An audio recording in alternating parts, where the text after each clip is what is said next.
Might not even be in the audience. Might not even be in the audience. No, it's just me and you. That's fine. And we were just talking about, good afternoon, good morning, good evening, wherever you might be in the world. We were just talking through some of Ian's current Freedom of Information Act. Oh, hello. There he comes. He's arrived. He's ex-party to something. Ex-party. I'm not sure I understand that. How you doing? Happy, merry that in-between bit between Christmas and New Year that has no real description. Happy. Isn't it Boxing Day or something? Yes. Well, it's Boxing. Yes, Boxing Day today. Oh, that's true. Yes, that's true. Yes, happy Boxing Day. Oh, hello. He's found an SD card. The clock's different elsewhere in the world. Oh, look, he's in the sunnier part of the southern hemisphere. It's not so sunny here. It's lovely here. Is it? Today. Is it? Yeah. Hello, Dominic. Hello, Rev. Drinking day. Is it lovely there? No bodies? What? No trespassing? What's that sound your sign behind you, Bruce? Got to worry about this because it could be... No drone flying. We've run out of places to bury the bodies. Yeah. Hello, Anthony. I hope Germany's good. Hello, Rev, and then Dominic. We were just going through, or before we started, Ian and I were going through his latest FOIAs. And can we talk about the one that we were talking about last, where they changed the question and then didn't answer you? Something that's fantastic. Well, let me see. Let me find it first because you haven't got a link to that. So no. Let's grab that. I put that into completed as refused. God, you must have a heck of a folder of these things. But this is quite a beautiful one to the Civil Aviation Authority, where he asked a question, and not only did they not answer it, but they changed the question and then didn't answer that question and refused to answer the question that they'd suggested. Well, that's how bureaucrats work. They'll answer the question they wish you'd ask, not the one that you did ask.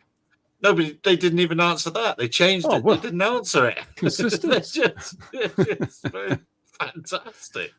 You go round and round forever. But as I've said before, if you're taking a lot of flack from people, then you must be over the target, and that's kind of where I think we are with these FOIAs these days. Well, we've talked through that. Now, Patrick, what's been happening in your world this week? Have you come to tell us about Precision Hawk and what a tragic loss to the industry that is? Well, it's another good example. You know, you've been at this long enough. I've been at this long enough. We've all been at this long enough that there's like a cyclical process that goes on here for people to exactly or longer. Yeah. But or longer, yeah. Was that metric or imperial? Metric. Yeah. Okay, good. Yeah, no, like the Precision Hawk thing, I think is a good example. So, that guy, he was both rich and smart. He told me that, and he was the chair warmer for the deck. And you followed the saga where they were operating. We did the FOIA thing, and they were operating with no guidance. Oh, that's right. Beyond that, beyond visual line of sight here in California for PG&E. All the rest of the stuff. Anyway, the punchline on the deal is so there's so many people that were in the drone business, and remember they were VC visionaries. There were the people that were at Airbus and Airware and Precision Hawk and I can't even remember not Skydio, it's the other one. Skyward. Anyway, there's this plethora of VC funded companies that were just tearing up the sky, and this is going to be great, and we're going to do everything for everyone.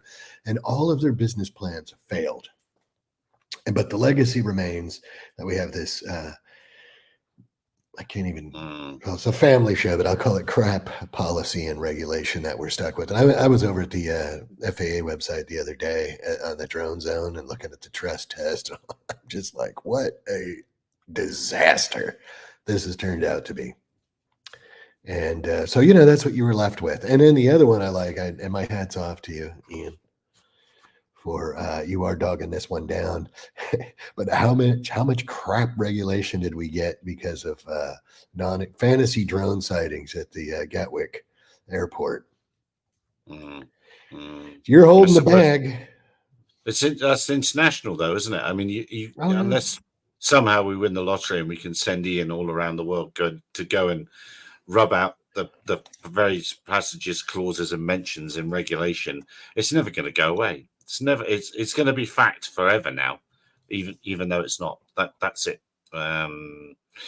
you know, we're not going to get retractions on it. It's a great shame. But Precision Hawk had a dreadful airframe to start with. So they started off on a poor footing. They refused to accept that it was just a hobby plane that they changed and put another fuselage on it. Oh no, it was their fantastic wind tunnel development and testing, and you know, it had jumped through all the hoops. It was a rubbish airframe. Then they pivoted to trying to sell software. Then they pivoted to, and then they pivoted to, and then they pivoted to, and I think that's where I first learned. And Bruce would have a better handle on this sort of thing than me, but it's when I first realized that when things start pivoting a lot, they're not going to be around very long. As happens with abbreviations and what the business does. But yeah, and what also really irks me about Precision Hawk is a lot of the early folks from there failed upwards, and they've gone up and they've taken their attitudes and feelings, meanings about things into other companies, and they're spreading the bull further. I'd like to expand on that just a little, because you are entirely correct. And a lot of them have gone silent. A lot of the, let's say, I don't want to be mean. A lot of the experts and visionaries have failed upwards, and some of them have moved on to the flying car thing. And, you know, I've been meaning to write this, let's say, frank discussion about flying cars. But, you know, Gary, I know it's hard to read hate mail in the dark. So I've just been holding off until the power thing gets worked out in South Africa, and then I'm going to go totus portus on that one. Well, I've managed to get plenty of hate mail for the Autel thing and the geo-fencing, which wasn't in itself a dig at Autel, and I should have elaborated a bit more, but all I did was really add the statement from the People's Republic of China. That was the government statement saying, do this. DJI will have had the same statement, but it's more to the Autel fanboys who have always been, they'll never, ever, under no circumstance will there be geofencing. And then it was, oh, wallop, look. The government said do this, and you're now doing it. And you know, I think that, like, over here in the United States, I mean, I just read the NDAA, and you guys probably don't follow that, but, you know, defense here in the United States. And I really believe that the Chinese have Sun Tzu'd us already. I mean, everything that I see, you know, we're going to ban the Chinese drones, we're going to do this, we're going to have supply chain, we're going to, and everybody think, you know, it's like, if you read it, it says we're staying out in the lead. Realistically, you're about 10 years behind the curve. So it's already doomed to fail. And people they just will not give up on how the CCP works. People, they think it's just like the United States and you know, doing business here. And it's like, you're in business with the Chinese Communist Party, and that is all there is to it. Dot, period, end of story. And I just can't believe that these people fall for this commie stooge propaganda. What do you mean? I don't understand that they're choosing to believe what they believe rather than, I don't understand what you mean. That with the Chinese drones, that they don't take their marching orders from the Communist Chinese Party. It's like, and then our governments are all taking their marching orders with the RID and the geo-fencing and all the rest of this stuff. And then I see that stuff, Ian, you're posting over there in England. I mean, you know, we got our Bill of Rights from the English Bill of Rights, but man alive, you guys are turning into, you know, the PRC over there. And it's coming here. I know it's coming here. I mean, I'm under surveillance all the time, starting to get pretty creepy. But the thing is that they're only playing catch up. That's the thing. That the PRC will be going, it's a nice try, but, you know, you can do better than that. You really can. Anthony's mentioning that new Japanese drone being shipped, but it's not all that new. I forgot the name of it, going to America. It does look pretty nice, but heaven knows what the price tag is on that thing. But again, actually that is a good speaking to Replicator and all those other things. The Japanese government stood up 3 years ago the effort to get something to market and genuinely support small companies making made in Japan. And here it is, it's beginning to pay off. So much like for a while, all our cars, a good number of cars came from Japan after everyone had ridiculed them. during the 50s and 60s. Then suddenly they became the bee's But knees. America's saved now, aren't they? Because 3D's Are coming they? back. 3D robotics. Yeah, I, they're saved. I don't know why. I knew about that a couple of months ago, and I thought that was common knowledge fact. I didn't realise that was a shock to people. It's only Geordie buying the brand back. That's all having the brand back. But it's very clever because just about every other report that you see says America's top 10 companies. The 3DR is always there. They've not taken them off, so it's quite cool. He's I got to add one more point, though, because I mean, it is you get your cheap Japanese drones, but it's funny. So there was an article the other day about how the Russians and Iranians are building cheap drones with American parts. So I think, what is it? How come the only people that can't build cheap drones are here in the United States, even with American-made parts? But we all know that's nonsense. It's not really American-made parts. If it is, it'll be a sticker that says "this way up." It won't be a, they've made them off Etsy or something. It won't be a critical part. This idea that you're going to ban the export of American stuff to DJI. It's like, I mean, I wish somebody would do a teardown and show us just how many American components are in something DJI. There'll be, well, I don't know. Anyone care? I have no idea, but surely the neodymium magnets are made in America.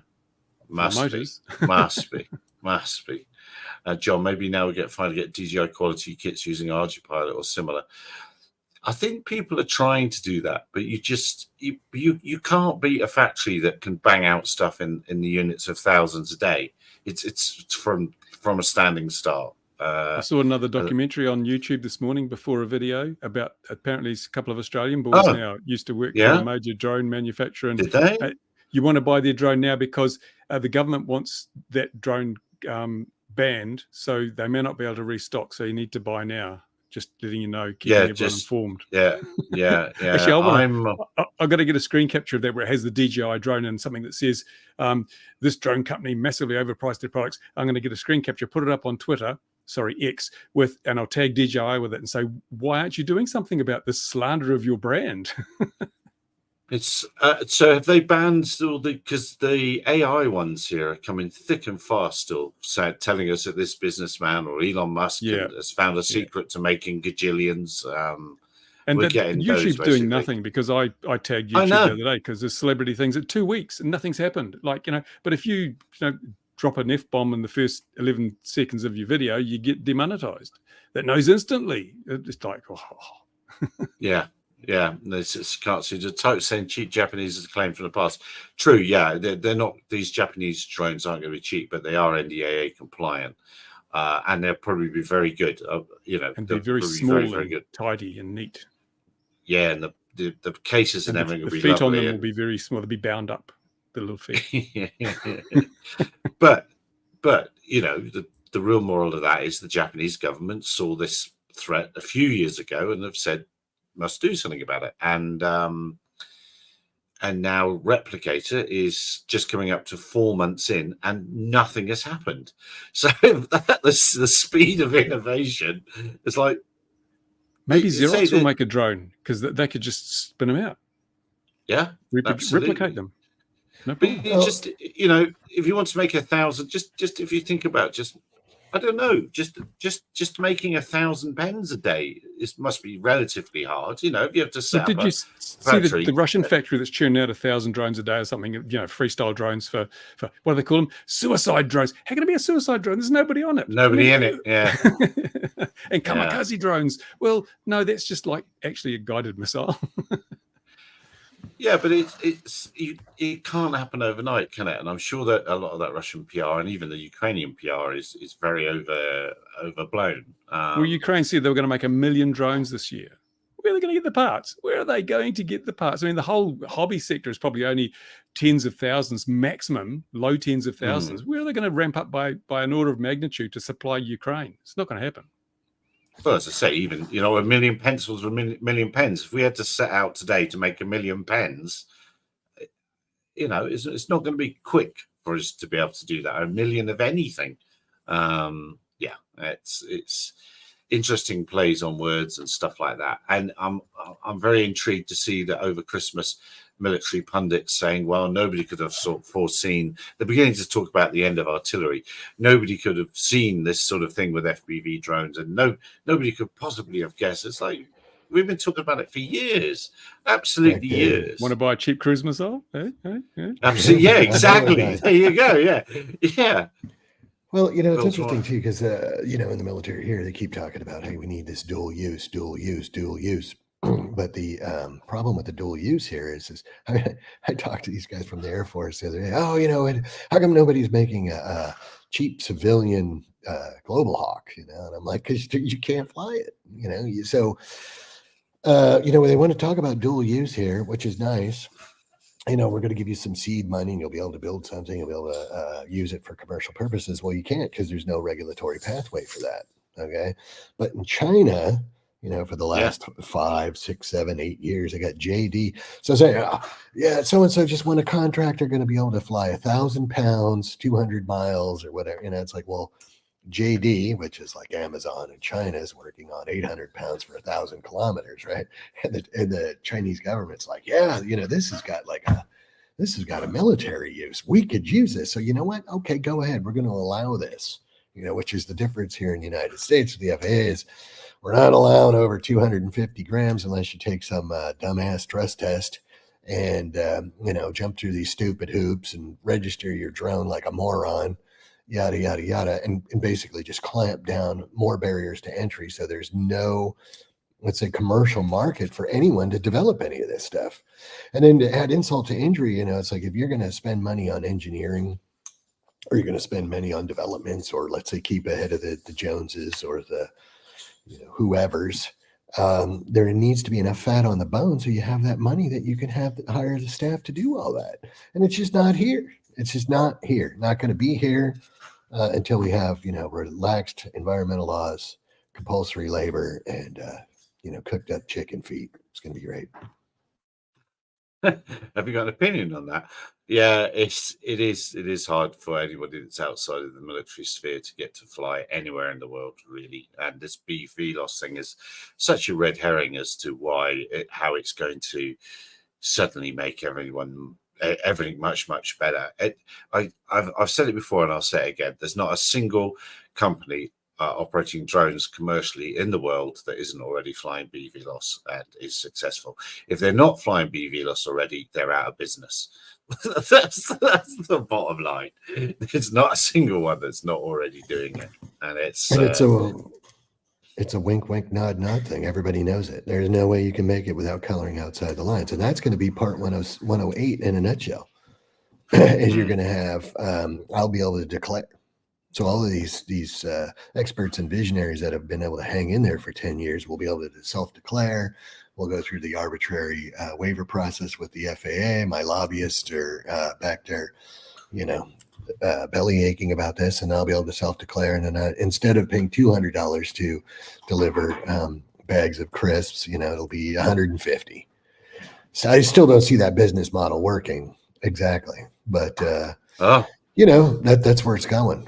And then mom and pop is going to be totally frozen out, just like we said back in 2005. Mum and pop's gone. Forget them. They don't exist anymore. There's youngsters now that have no idea what you're talking about. You say mum and pop. And I see that Bruce had his addition to your visual line of sight, the BVLOS goggles. I've solved the visual observer problem, haven't I? I'm sure CIA will concur on that. There won't be any complaints. None at all. None. Absolutely, what at all. And let's jump back to this fantastic. Is it come up? Look at this one. Kit. That's a made-up name, isn't it? Kit Benyon. I bet if we put that in Google, something will come up from China or something, some sort of thing to buy for Christmas. I think it's a Benyon you build yourself, isn't it? They just provide the parts and you assemble it. The kit one. Yeah, the Kit Benyon. Yeah. We're not getting anywhere with the answer. I like that. Why did you say that, Ian? Not getting anywhere with the answer. You want to talk us through it? Yeah, I mean, I've actually put in the quote here shown in your reply. So basically, I just asked if the CAA had received any more evidence since, I think, 2021, when I last asked them, when they didn't have any description or anything. So basically, in 2021, we'd established that, as far as the CIA is concerned as well, that any evidence or anything of Gatwick was very weak. There wasn't any, basically, and they didn't have any either. So given we know they put it in Cat 2160, or whatever it was called now, or 2610, my question really was, well, have you got any more evidence since? Because it seems a bit odd to be using a narrative that's weak. So what they've actually done, which is naughty, is they've changed my question. So they've said that they've started with this sentence: there is no reason to suggest. Well, don't scroll because I'm reading it off here. Yeah, no, I see that. There is no reason to suggest that further information would have been received in the meantime. Well, that's them saying that.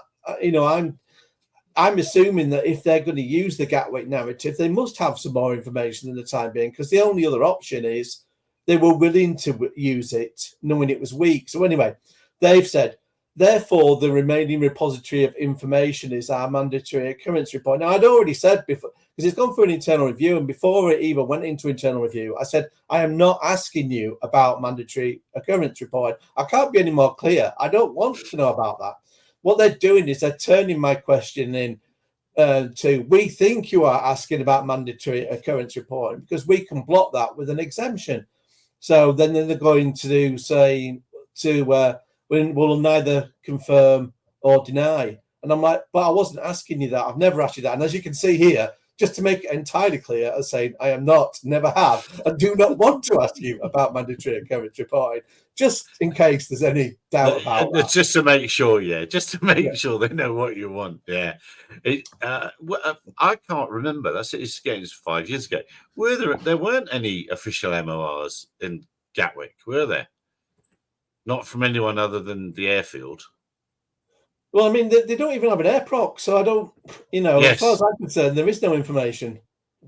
Yeah, there weren't any MORs. CIA I'm sure there were. None, and they've admitted to the fact. So I was simply asking the question: is since 2021, have you received anything? Because I'm assuming, and it's obviously it's a common sense assumption of what we know, that they haven't received anything. So I'm simply just saying, will you admit that you haven't received anything? And instead of saying no, we haven't received anything, they've tried to twist my question. Oh, yeah, and I brought this in as well. I think this is quite important, actually, because we had we've got these Nolan principles for the public service, public sector, and they're quite important because they're trying to set out how we end up, so we don't end up with corruption and we don't end up with poor service and things going wrong.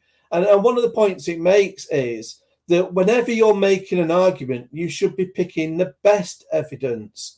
And I'm saying, well, that's clearly what's not going on with Gatwick, because here we've even got recently, as we've discussed on the show, the West Yorkshire Police, National Police Air Service confirming they didn't see anything. We've had more, as we could talk later, some more emails come out from the Department for Transport. Everything around Gatwick is just completely falling apart. It is in tatters. There is no evidence, and the only evidence there is evidence to the contrary to say there isn't any evidence, and nobody credible did see anything. So here, they probably won't like this bit, but I wanted to remind them that they should be picking best evidence, and they're not. And I take exception with that. And they should really themselves thinking, actually, we should be using best evidence. And I think with an airspace regulator, more than any other regulator, that you're the particular one that should be using best evidence. Yeah, so what I've done here is I've said, we're not getting anywhere on this one. We must be lost in translation. So I've closed this down, and then I've submitted a new one. And if you scroll down, I'll put the link to it. But I've just made the question. I think that your task, duty, and moral responsibility now is to get a movie title into every single freedom of information request when you're doing it, because Lost in Translation was a good movie. So that's what I'm expecting now. I'm expecting to see a movie title in every one. So is this the one? Yeah, you can keep going there. Click that link there where I put the annotation in the blue link. This one. Yeah. Here we go. Even before that came up, I was going to ask if it was an English translation problem. I mean, it is kind of a native tongue thing. I don't know. What's going on over there. Yeah, I mean, it was just getting to the point where when he questions being changed, it's basically what's called a straw man argument. They were creating a different argument to one I was making, and then arguing against that. So I just thought I'm going to make it clear, and it just helps everyone here. So, here, this was my original question to back in 2021 was, do you have? And I've been very clear. Do you have an appearance or behaviour? Slow, fast, big, small, color, configuration. So it's anything basically that backs her up the being a drone that's from somebody credible. And back then it was no, we don't. So I've asked, have you from the DFT or Sussex Police or any authority involved with the incident received any such material, video, photo, or anything you could get a description from since 2021? And I then put a two-part to this, about going back onto best evidence, asking if there's an individual at the CAA I can be given the email from, so I can send him in all the stuff that's come out of Gatwick, so that, because they could say, well, actually, we're not privy to all of this because the DFT and that hasn't kept us up to date with what they've revealed since. And if that's the case, fair enough, I'm happy to give them all the stuff, so they themselves can be informed, and they could even then do some further digging from that and, find out for themselves just how poor the narrative is. But yeah, I'll point out here, actually, I did I've said with the Home Office, when they've actually, having looked at the principles, by going and asking for impactful data, so you're saying pick data to make a point rather than pick data that's the most accurate, which is the best evidence, they've actually gone against 5 of the 7 principles.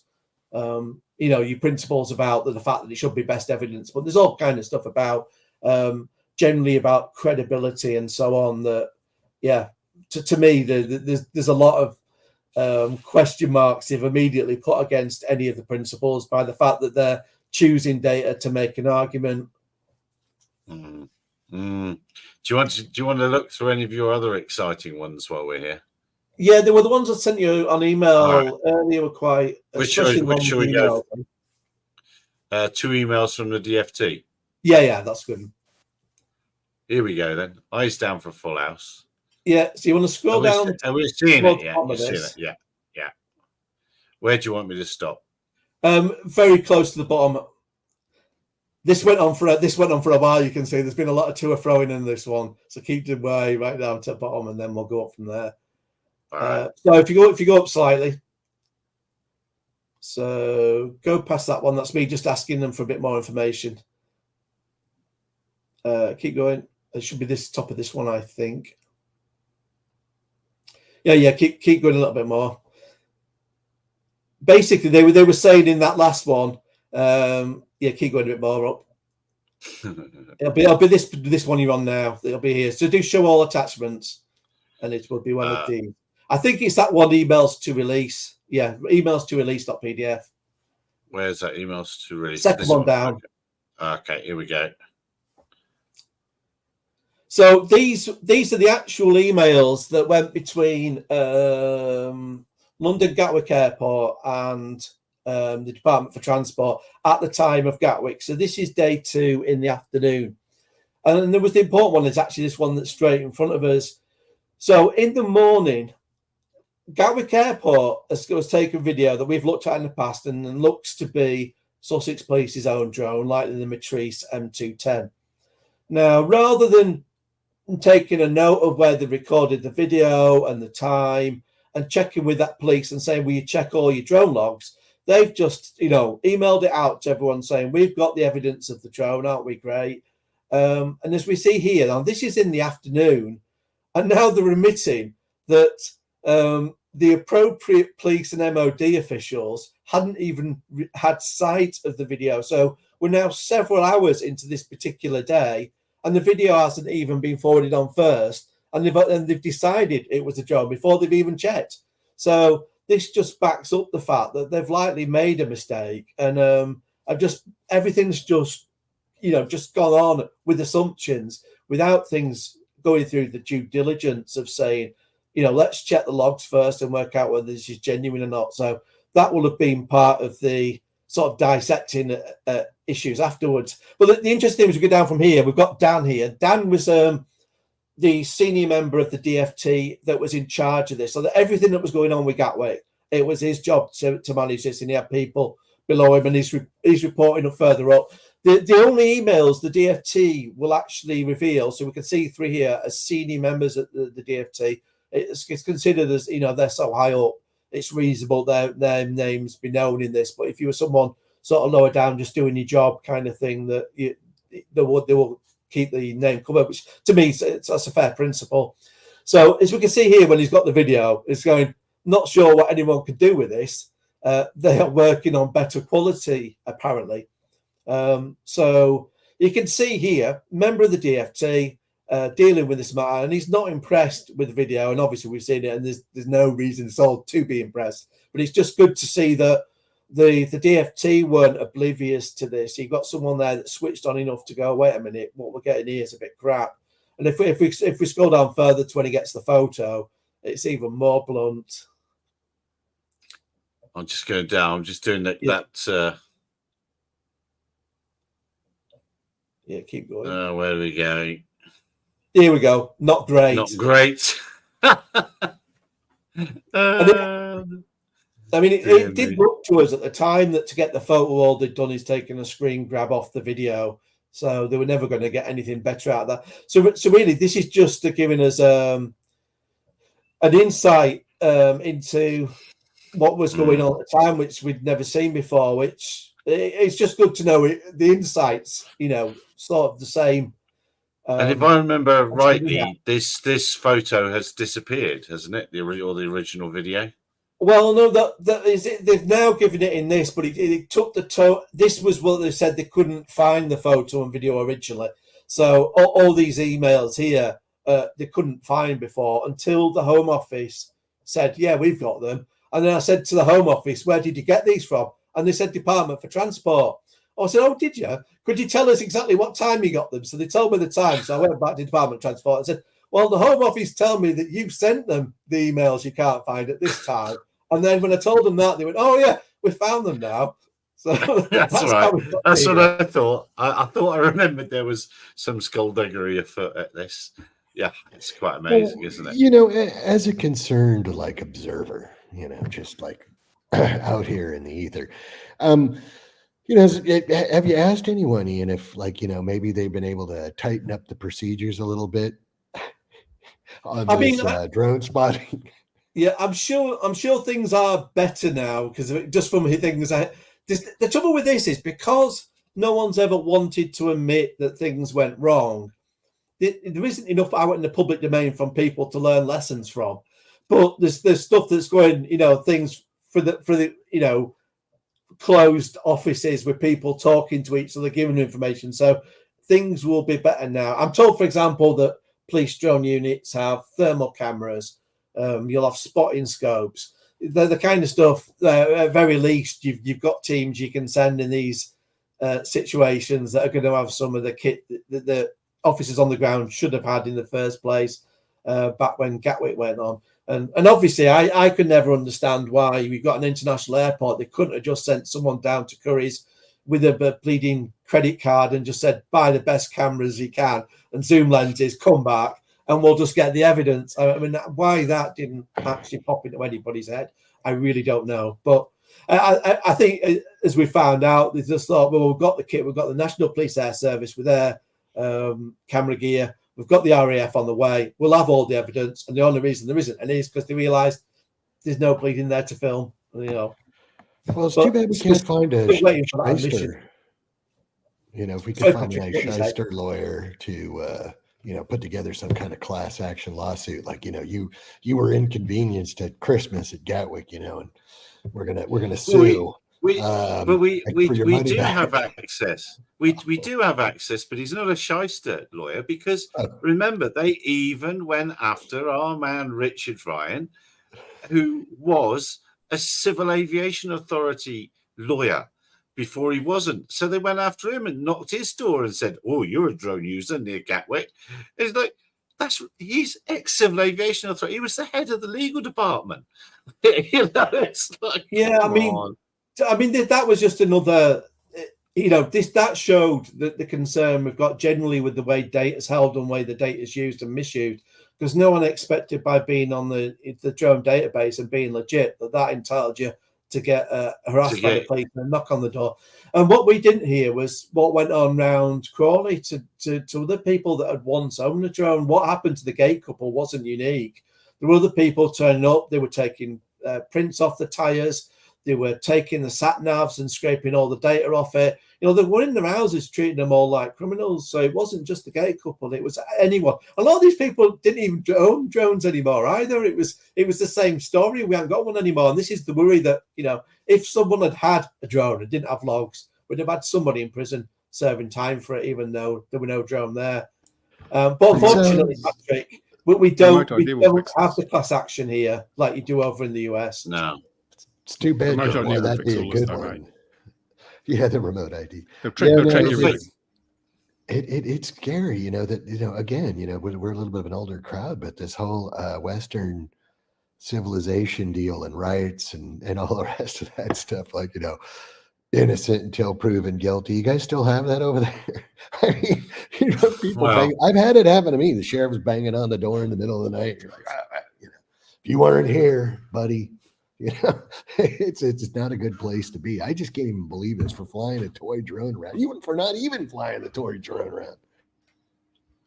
Yeah, well, it's such a dated concept that innocent until proven guilty. That's so last century. But it takes a lot longer to sort it out when you're using that. It does, yeah. A lot longer, We'll just assume everybody's guilty. Fine, streamline the whole thing. Out of it. Yeah, that's all you need to do. Yeah, come on. But the remote ID is going to make this even worse, isn't it? Because if you're flying near a prison, for example, and someone says, I saw a drone dropping something into a prison because that drone didn't have remote ID because it was a nefarious bad actor, they're going to go and look at all the flights that took place around there and go, must have been you. You're the closest. And then prove you weren't. Prove it wasn't you. Or they steal your drone and use your drone. Prove it wasn't you flying your drone. It is just that we've seen how easy it is to misuse this data. Now we're saying to them, here, have more data to misuse. We trust you. Yeah, right. It's CAA speaking of trust. Someone put a comment on one of my videos for a Swiss person saying the CAA says Switzerland has remote ID. No, it doesn't. Well, it does. It does. Does it? For recreational use? But it had a huge trial. It also has a use space. But I've heard it's a Horlicks. The rollout of it's a complete Horlicks. It's supposed to, everything is supposed to be in place. So, yeah, the CAA, I assume it's your CAA, not the Swiss CAA, will have been quoting what should have happened by now. But it hasn't happened. In that CAP 2610, they refer to EU, Japan, USA, and Switzerland as countries that have established, remote ID, and therefore it's really, really good. But I had other people in that, EU country saying it's not in our country either yet. So it's not universally rolled out through the EU. It is technically, but yeah. I think basically they've agreed it, but you don't have it there yet in practice. Is that where we're at? Yeah, I think that's it should be there. Well, no, from the 1st of January, isn't it? I can't remember. I think it's from the 1st of January. It should not. All I know is I feel better. I feel much safer now. Safer, yes. Anyway, Gary, just for the benefit of anyone that hadn't seen it, because there's a comment in the of someone saying I think they'd like to see the photo. I don't know whether that's me misunderstanding it, but on that freedom of information is the photo attached. So you might just want to show people that weren't on the show and looked at it before. Right. Okay. Let's have a look at it. Download. I'm just downloading it. Oh no, that's the CAA logo. Hang on. Please just talk amongst yourself. There's a .mp4 and then there'll be something else, that poly.jpg or something there. And that's in the description of, isn't it, of the drone one? It was aliens, man. It's the one that's the DFT to emails one. Oh, right. Okay. Let's go back to that. Sorry. I'll go back. So find something else to talk about. While Gary's doing that, I'll just let us know. There's another freedom of information I sent Gary as well, which was interesting. I've asked the Home Office direct, do you plan to pay for the remote ID system? I can show you that one. Some technical questions, but I'll be no surprise that they're trying to use an exemption to say we can't tell you. That's this one. Where shall I stop? This one here. The other one. Yeah, there's this one here. Do you have any plans to fund the remote ID? And could you summarize your interest in remote ID? So if you go down on this, you roll a number of mine in together and then say we're not answering you, basically. You'll have to keep going down on this one. I'll be right down towards the bottom, I think. Oh, yes, that one there. This is the final one. So this one you're on, yeah. Keep going up. It's here. That view as HTML should be fine, I think.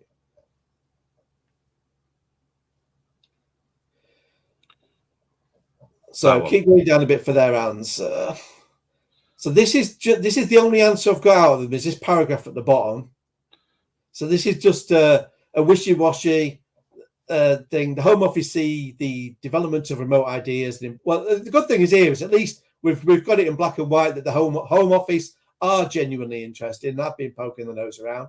So the Home Office see the development of remote ID as an important step in integrating drones safely and securely into general airspace, while better enabling operational responders to tackle misuse. We are working closely, i.e. we are twisting the arms of the DFT, the CAA and other partners to ensure the development of remote IDs functional for all users, especially the drone using public. Well, they're not doing it. Isn't ChatGPT good? Not being asked. I'm looking at that. After this, they've just basically said we're not answering the rest of it because that would reveal government policy, and there's apparently an exemption if what they might answer would reveal potential government policy. But I'm going to argue because they put number 4 there, and that's a technical question. Are there any plans, discussion whatsoever involving the use of the SAPIENT system or any components or software thereof? To me, that isn't a government policy question. You know, the very fact that they've put in documents already in the public domain that they have an intent to use it, to me, I think you lose the argument then when you've already admitted to that fact anyway. Yeah, I'm just trying to drop this. There we are. Right, let's share this tab instead. Here is the video, all 2 seconds of it. Can you see it? There it goes. Yeah. Definitely a drone. So the annoying thing with this video as well is because it's an autofocus camera, is there's only a few frames of that where it gets actually into focus. So I zoomed in onto that 8 times. I then did that's not helping. An unsharp, you won't be able to do it on there. I had to do it in editing software, and then applied an unsharp mask, which gets you the better outline of the object, and then it matched up with a Matrice M210. It's got kind of a chubbier looking center mass, and it appeared to have fixed legs off it, which isn't very common with drones anyway. So, but it's obviously the video's not great. The reason I was trying to trace it back was that's actually been edited off somebody's phone. So there must have been video either side of that, and I don't know why they decided to edit it.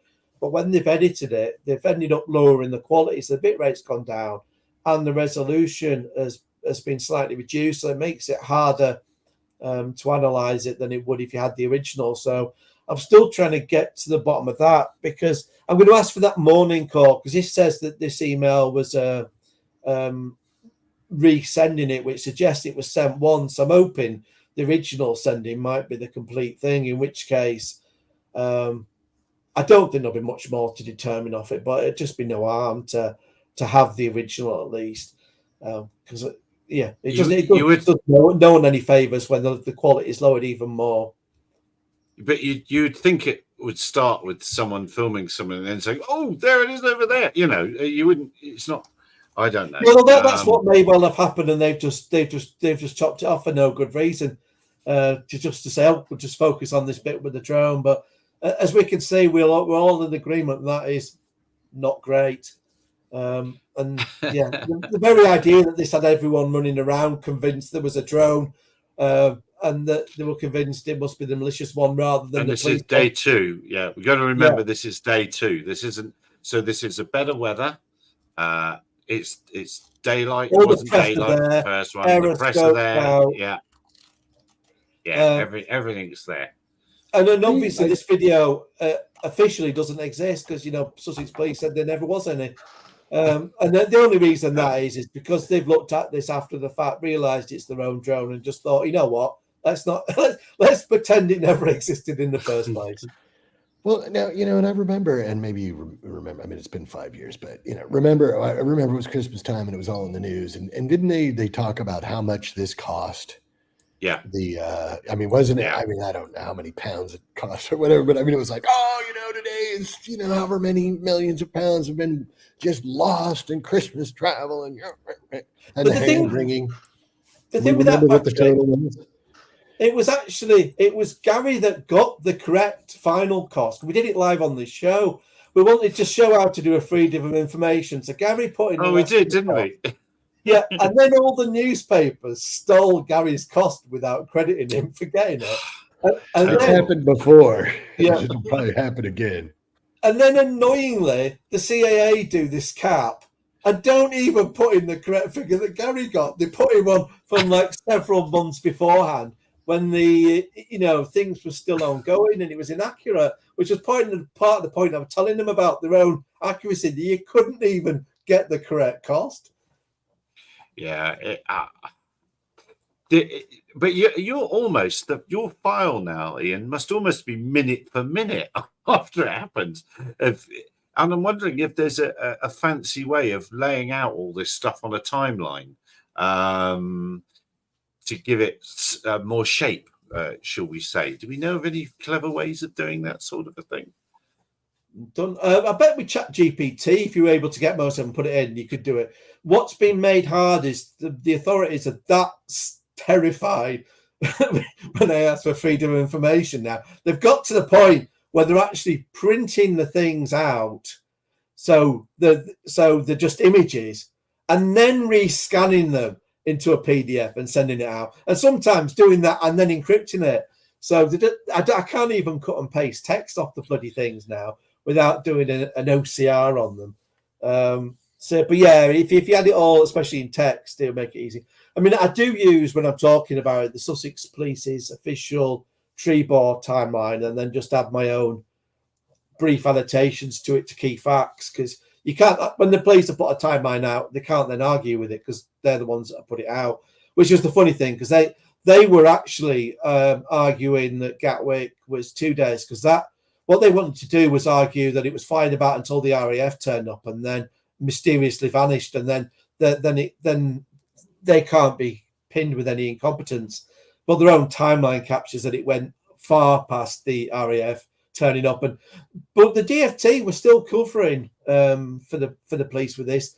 It was all redacted, all the information they were getting from the Home Office, and it was only because the Home Office came clean that we've kind of got a full picture, which kind of, to me, that has me scratching my head even more, because the DFT are the very organisation out of any of them that should be looking at this in an impartial manner and shouldn't be throwing one industry under the bus to shelter another. But that's where we found ourselves.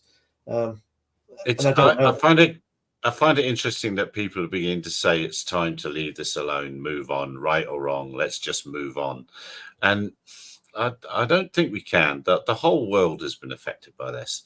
And I think we have to have, probably won't happen in our lifetimes, but wherever that time thing goes away and people find out, then at least there'll be some documentation out there that we've put out there, and people say, oh, people did think that. That is really what happened. From my viewpoint, I say, well, when the CAA and the DFT and the media will stop using it, I'll happily let it drop. True. So, to be honest, I would like them to drop it and for someone to actually apologise and admit that actually there isn't any credible evidence there. And that for me would draw a line under it. You just say, actually, no, we got it wrong. Well, this all needs to be memorialized. And it's the same thing with the airspace integration effort. I mean, and I've been approached to get into like 2 books. My life wasn't a total train wreck, I'd probably be working on it, but I do want to work on it. It needs to be memorialized. I mean, the old timers here can remember. I mean, I like I said earlier about going over to the FAA's Drone Zone website. I mean, I don't think you could have done worse by design. I mean, the hobby is destroyed. The gateway for young people to get into aviation has just been stomped on. And as far as I'm concerned, it's over. I mean, it's easier to go buy a gun. There's more places you can use it.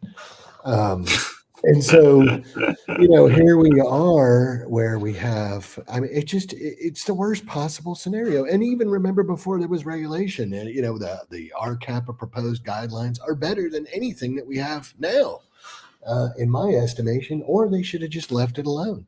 Remember the days when you had pragmatists that were involved from CAAs around the world. I mean, you had people that were actually like, oh, well, that makes, okay. And now it's just a total disaster. And that needs to be memorialized. That's one thing too, the SUS News. People still, I talk to people and they're like, oh, I read this and I can't even believe this. And I'm not just talking about Joe Drone user. I am talking about people in governments with the S and military and all the rest of that. So, but it's a long, these are long stories. You got to really go back and dig deep. And when people don't really like to dig deep past like 3 sentences, it's over. The attention span's gone. Anyway, I'll jump off the soapbox. But yes. No, you're not wrong. It came as a shock to me that most newspapers are actually written for 8 to 10-year-olds. I didn't realize that. I didn't realize that was. I think some are written by 8 to 10-year-olds as well. Yeah. But that's the reading age that they're assumed to be for their readers. It's, what? But yeah, I don't know. I mean, I was going to say a bad thing happened on that topic this time last week, because while we were on the show going through Gatwick, and there was that good article that had gone through, all the facts out there and said, there likely wasn't a drone. You can just see it in black and white.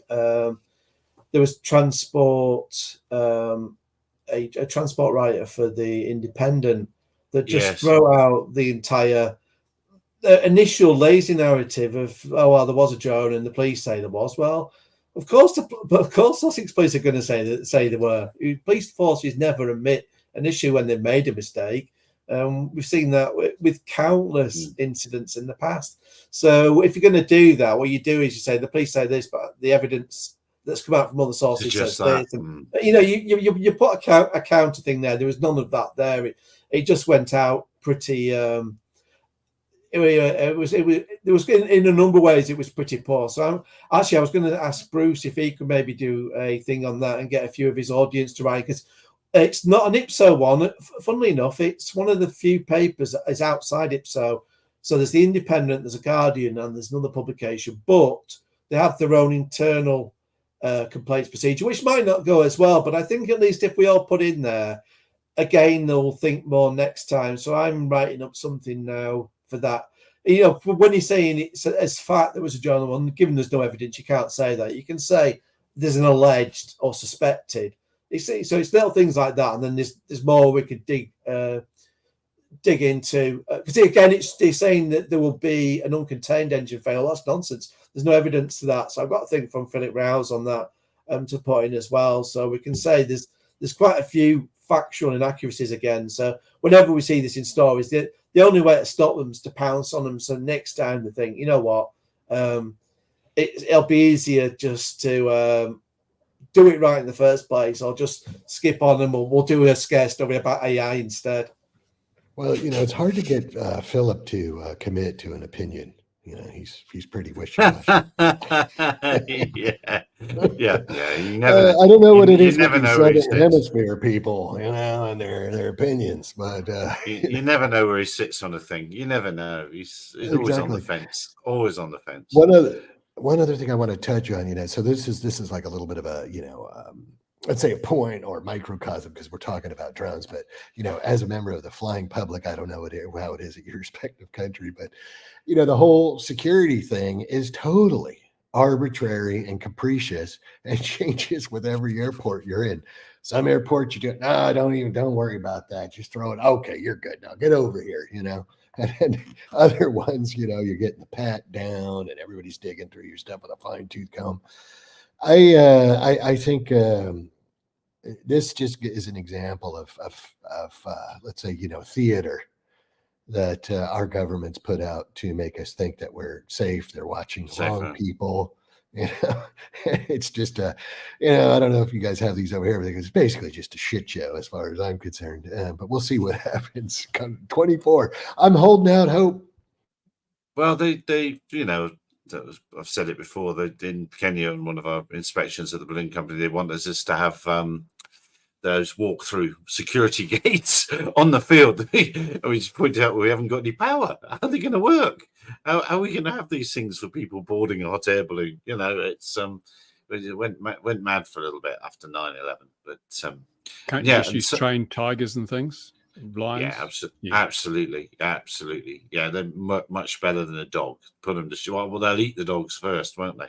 So what footage? I see Cool Cats mentioning your found footage. What footage might you have found, Bruce? I found someone flying a drone around the council building. Oh no! Yeah. Oh no! But if you found video footage, surely it'll be impossible to actually prove that it's genuine footage. Well, it looks pretty genuine, but we just don't know who did it. I mean, it could. I just found this SD card lying in the car park. It looks like perhaps they crashed and the SD card popped out. In fact, I've still got it here. Where did I put it? I've lost it. No, I haven't. Here it is. Here's the SD card. See, this must have been a very old drone. Oh yeah, gigabytes. Yeah. So, yeah. I've got it. Funny enough, I found one as well. There's a micro one right there. Oh no, this is a big one. It's a big. So there must be better video on that than on that one. It's bigger video, much bigger. You can't watch it on a phone. No, it's true. Yeah, some of it was at night too. Some of it was at night. I think you allowed to fly at night. Will we be seeing? Will you be showing us this video? Yes, and the police feature in it quite a bit actually. God. Not surprisingly. What a world we live in. Look, we've got 4 minutes to do. Can we try and do this one in the hour? Let's see if we can do it in the hour. What else have we seen that's been interesting this week that we can speak on for 4 minutes?